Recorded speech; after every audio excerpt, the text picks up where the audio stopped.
یہ 6 آیتیں وہ ہیں کہ جو آج پوری دنیا میں بہت زیادہ کھٹک رہی ہیں لوگوں کو۔ سورہ توبہ کی ان آیات کو ویس جو ہے تلا ہوا کہ انہیں قرآن سے نکالا جائے پوری قوت کے ساتھ۔ جہاں تک جو نصاب میں اگر کہیں آ گئی ہیں تو ان کو تو نکلوا دیا انہوں نے، کیونکہ اس میں بظاہر ایسا محسوس ہوتا ہے کہ مسلمانوں کو ہمیشہ کے لیے یہ حکم دے دیا گیا کہ کافروں کا مشرکوں کا قتل عام کرو، حالانکہ یہ بات غلط ہے۔ یہ مشرکوں کے لیے خاص معاملہ تھا، عرب کے مشرکین کے لیے، امیین عرب۔ حضور کی بعثت خصوصی تھی امیین عرب کے لیے۔ هو الذی بعث فی الامیین رسولا منہم، انہی میں سے تھے آپ، امیین میں سے تھے، بنی اسماعیل میں سے تھے۔ تو آپ کی اصل بعثت، پرائمری بعثت جو ہے وہ بنی اسماعیل کی طرف تھی۔ البتہ آپ کی بعثت عمومی پوری دنیا کی طرف تھی۔ تو یہ قاعدہ جو ہمیشہ سے چلا آ رہا تھا اللہ تعالیٰ کا کہ اگر کسی رسول کو بھیج دیا جائے کسی قوم کی طرف اور وہ رسول کا انکار کر دیں، ان کی دعوت جو ہے پوری سامنے آنے کے بعد، تو وہ قوم ہلاک کر دی جاتی تھی۔ قوم نوح ہلاک کی گئی اسی قاعدے کے تحت، قوم ہود، قوم صالح، قوم شعیب، سدوم اور عمورہ کی بستیاں، آل فرعون غرق کیے گئے، کس لیے؟ اسی قاعدے سے۔ تو حضور صلی اللہ علیہ وسلم کی چونکہ بعثت خصوصی تھی الی اہل العرب، مشرکین عرب، لہذا ان کے بارے میں قانون یہ تھا کہ اب اگر یہ ایمان نہیں لائیں گے تو یا تو اللہ تعالیٰ کسی اور عذاب کے ذریعے سے انہیں ختم کرتا، یا دوسری شکل یہ کی گئی کہ اہل ایمان سے کہہ دیا گیا کہ انہیں 4 مہینے کی مہلت دے دو، اس 4 مہینے کی مہلت کے اندر اندر ایمان لے آئے تو جان بخشی ہے، ورنہ 4 مہینے ختم ہوں گے تو پھر ان کو قتل عام کرو، جہاں چاہو جہاں پاؤ قتل عام کرو۔ یہ آیت قرآن مجید کی سخت ترین آیات میں سے ہے۔ براۃ من اللہ ورسولہ الی الذین عاہدتم من المشرکین، اللہ اور اس کا رسول بری ہیں تم نے جو بھی معاہدے کیے ہیں مشرکین کے ساتھ ان سے۔ پچھلے درس میں جو بات آئی تھی یہاں وہ بہت اور کھل کر آ گئی ہے۔ فسیحوا فی الارض 4 اشہر، تو اب ان مشرکین سے کہا جا رہا ہے آپ زمین میں گھومو پھرو 4 مہینے۔ وَاعْلَمُوا أَنَّكُمْ غَيْرُ مُعْجِزِ اللَّهِ، جان لو تم اللہ کو عاجز نہیں کر سکتے، وَأَنَّ اللَّهَ مُخْزِي الْكَافِرِينَ، اور اللہ تعالیٰ ان کافروں کو لازماً رسوا کر کے رہے گا، ذلیل کر کے رہے گا۔ وَأَذَانٌ مِّنَ اللَّهِ وَرَسُولِهِ إِلَى النَّاسِ يَوْمَ الْحَجِّ الْأَكْبَرِ، اور یہ اعلان عام ہے اللہ اور اس کے رسول کی طرف سے تمام لوگوں کو، یوم الحج الاکبر، حج اکبر کے دن۔ حج اکبر سے عام طور پر لوگ سمجھتے ہیں کہ جو جمعے کو حج ہو وہ حج اکبر ہے، نہیں، یہ غلط ہے۔ قرآن کی روح سے جو حج اکبر ہے وہ حج ہے، حج اصغر جو ہے وہ عمرہ ہے، عمرے کو حج اصغر کہتے تھے، حج اکبر جو ہے وہ حج ہے۔ تو یہ حج تھا جو سن 9 ہجری میں جب حج ہو رہا ہے تو اس میں یہ اعلان کرا دیا گیا، یہ آیات نازل ہوئی ہیں جبکہ حضور نے قافلہ روانہ کر دیا تھا، آپ خود نہیں گئے تھے۔ حضرت ابو بکر کی قیادت اور عبارت میں قافلہ حج روانہ ہو چکا، جب قافلہ جا چکا یہ 6 آیتیں نازل ہو گئیں۔ پھر حضور نے حضرت علی کو بھیجا، جاؤ علی، اور جا کر وہ اعلان عام کر دو، یہ جب مکے کے اندر جب وہاں حج کے موقع پر تمام عرب کے لوگ جمع ہوں گے یہ اعلان عام کر دو، میری طرف سے تم اعلان کرو۔ حضرت علی جو ہے منزل بر منزل تیزی کے ساتھ دوڑتے ہوئے آ گئے، ابھی راستے ہی میں تھا قافلہ، پہنچ گئے۔ حضرت ابو بکر نے ان کو دیکھا تو دیکھتے ایک سوال کیا، ذرا نوٹ کیجئے کس قدر وہاں نظم اور ڈسپلن کی بات ہوتی تھی۔ حضرت ابو بکر پوچھتے ہیں امیر او مامور، علی تم امیر کی حیثیت سے آئے ہو یا مامور کی حیثیت سے؟ یعنی آیا اللہ کے رسول نے مجھے معزول کر کے تمہیں امیر بنا کر بھیجا ہے، امیر الحج، تو ٹھیک ہے میں تمہارے تابع ہوں، تم نشست سنبھالو، اور مامور ہوں، یا یہ کہ تم مامور ہی رہو گے اور یہ جو ذمہ داری ہے امیر الحج کی وہ میرے پاس ہی رہے گی۔ حضرت علی کہتے ہیں مامور، میں مامور بنا کر بھیجا گیا ہوں، امیر بنا کر نہیں۔ لیکن چونکہ اہل عرب کا اصول یہ تھا کہ کسی بڑے شخص کی طرف سے کوئی اعلان عام ہو تو اس کا قریبی عزیز ہی کر سکتا ہے، لہذا وہ حج کے مجمع میں یہ آیات جو ہے یہ پڑھ کر سنائی ہیں حضرت علی نے رضی اللہ تعالی عنہ۔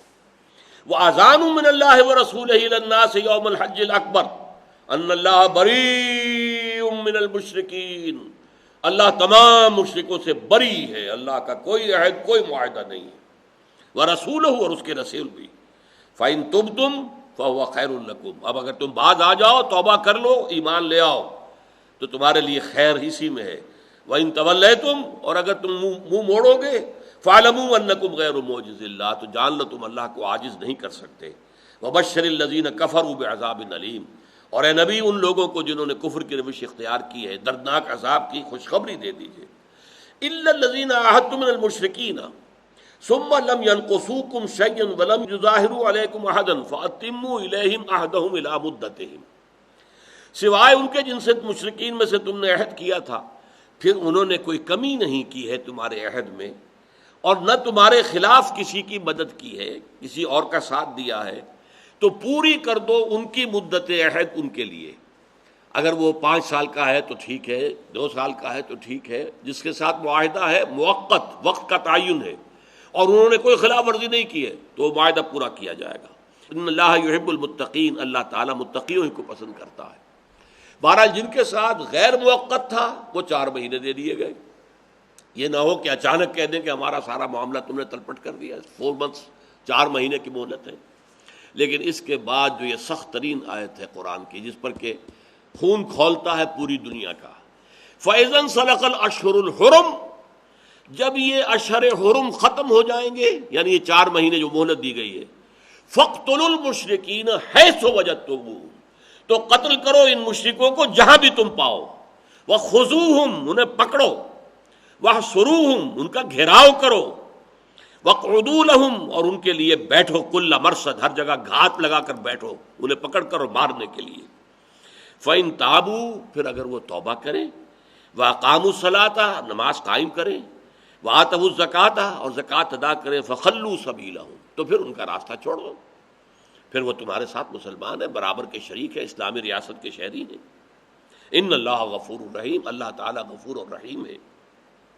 وَإِنْ أَحَدٌ مِّنَ الْمُشْرِكِينَ اسْتَجَارَكَ، اور اے نبی اگر مشرکین میں سے کوئی شخص تمہارا پڑوس چاہے، تمہارے پاس آنا چاہے، فَأَجِرْهُ، تو آپ اسے امن دیجئے، پناہ دیجئے، حتیٰ یسمع کلام اللہ، یہاں تک کہ وہ اللہ کا کلام سن لے۔